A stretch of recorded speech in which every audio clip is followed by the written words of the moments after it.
Hello, bonsoir, bonjour, d'où que vous soyez, je vous salue encore ce soir. Bienvenue à cette nouvelle vidéo pour découvrir une nouvelle tranche du fruit de l'esprit.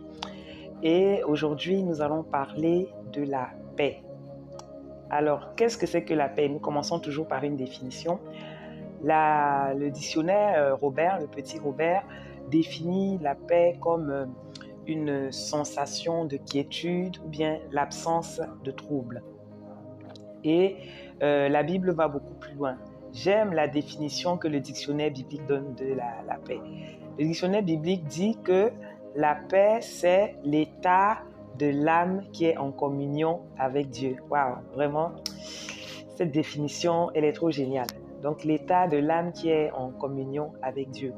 Et dans le dictionnaire biblique, il y a beaucoup de synonymes qui sont donnés à la paix.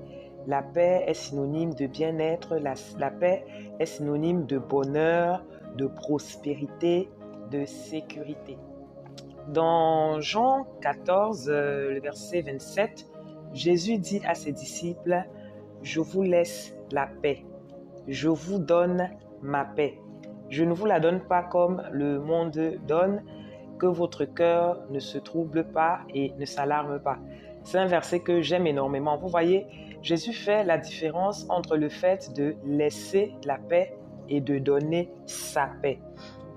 Quand il parle de laisser la paix, il parle en fait de la communion entre les disciples entre eux, de la façon dont ils doivent s'entendre, de cette union que Jésus désirait qu'il y ait entre les disciples quand il disait qu'il voulait qu'ils soient un. Ensuite, il dit « Je vous donne ma paix ». Et vraiment, là, il parle de...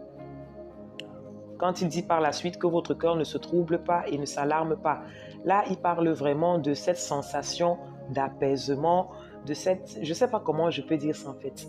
Vous voyez, le fait que les pensées soient en harmonie, le fait qu'à l'intérieur de nous, tout soit calme, tout soit serein. Et il insiste en disant qu'il ne donne pas comme le monde donne. Parce que dans le monde, la paix est synonyme de l'absence de troubles, l'absence de guerre. Mais vous savez très bien, je sais que vous le savez, qu'on peut être en paix même quand à l'extérieur tout va mal. On peut être en paix même quand dans sa vie tout va mal.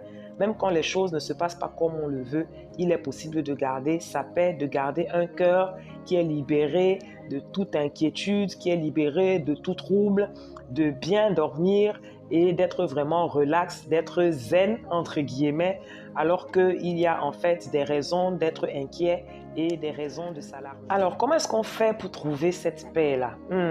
Et là encore, il y a tellement de versets dans la Bible qui parlent de la paix. Il y en a beaucoup, mais je vais juste vous en donner quelques-uns. Nous allons commencer par le psaume 119, le verset 165. Comment trouver la paix? Dans ce passage, il est écrit, je vous fais la lecture, « Il y a beaucoup de paix pour ceux qui aiment ta loi et ils ne connaissent pas le malheur. » Donc, la première façon de trouver la paix, c'est d'aimer la loi de Dieu. C'est d'obéir à ses commandements. C'est quelque chose qui revient régulièrement, tranche après tranche, l'obéissance, mais vraiment, c'est la preuve que l'obéissance est la clé de tout. Donc, obéir à la loi de Dieu procure la paix et éloigne le malheur. Le psaume 34, le verset 14 dit également que lorsqu'on éloigne de nous le mal, et lorsqu'on pratique le bien, alors nous connaissons la paix. Bien sûr, je suis en train de paraphraser, mais en fait, c'est pour dire que l'obéissance est l'une des clés majeures pour avoir la paix. Le deuxième passage qui nous parle de paix se trouve dans Ésaïe 26, le verset 3.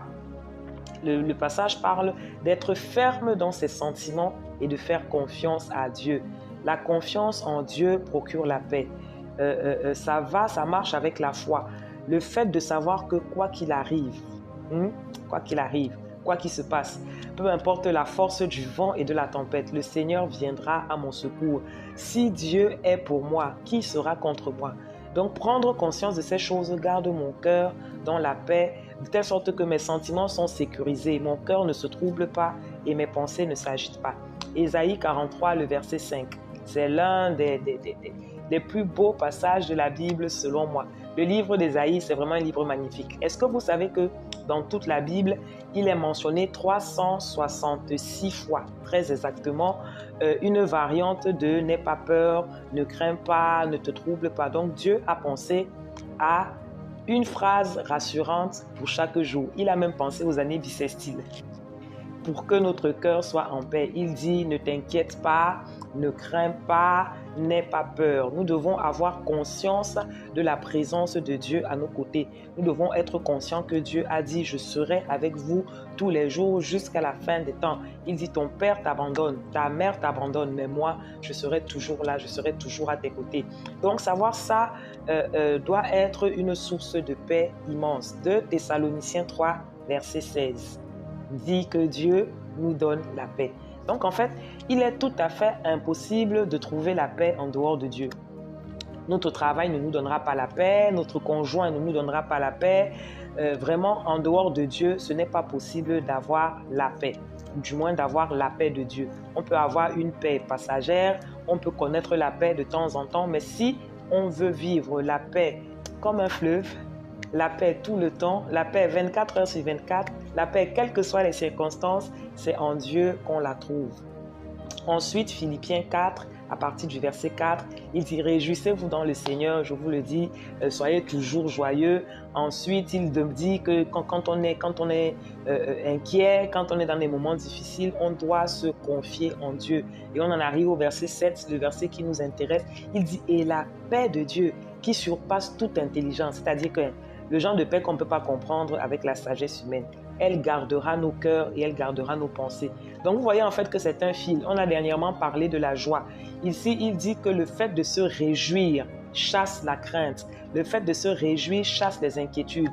Mais si malgré cela, les inquiétudes arrivent, nous pouvons nous réfugier dans la présence de Dieu pour trouver la paix qui surpasse toute intelligence.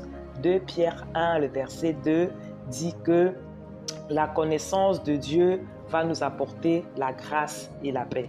Donc vous voyez vraiment que l'obéissance et la présence de Dieu sont la clé pour pouvoir vivre une paix que rien ne peut troubler. Et enfin, pour terminer, la paix avec les autres, parce qu'on ne parle pas que de la paix à l'intérieur de nous ou de la paix avec Dieu, mais on parle également de la paix dans notre relation avec les autres. Hébreux 12, verset 14, nous demande de rechercher la paix et la sanctification sans laquelle personne ne peut voir, ne peut connaître Dieu.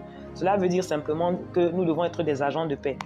Si nous sommes des personnes querelleuses, des personnes qui aiment des problèmes, des personnes qui réagissent au quart de tour, qui ont les nerfs à fleur de peau, être en paix avec les autres, ça va être compliqué. Éphésiens 4, verset 3 nous demande de garder la paix, d'entretenir la paix qui est source d'unité. Et la Bible, pour terminer, dit que autant que cela dépend de nous, nous devons être en paix avec tout le monde. Donc en fait, le désir que Dieu a pour nous, c'est que nous soyons en paix avec lui.